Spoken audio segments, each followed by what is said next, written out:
Hello guys, panibagong video na naman for today. Mag-symbol namin yung 4M41 engine. Yan guys. Ito po ang yung timing guys oh. Yan. Yan oh. Yan, number 1. Top to number 1. Tapos doon. Yun isa oh. Doon, yan. Dapat magkano na siya, yan, ganyan.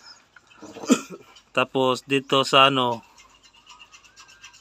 ito din 5, tapatin sila.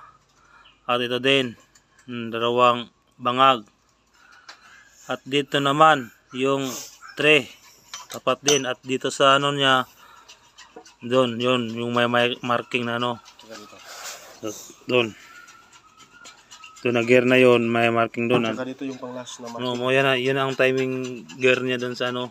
Tapos dito, tapat na po dito. 0 to 0. So, yan guys, yun. Ito, tapat na yan. Yung 4M41 engine ito, ng Strada. Mitsubishi Strada. Yan po ang timing niya guys, yung timing. Tapat lahat yun guys. Lahat. So, update mo lang namin kayo guys pag makabit namin doon dito sa head para malaman nyo lahat ng kompleto na timing. Goodbye guys.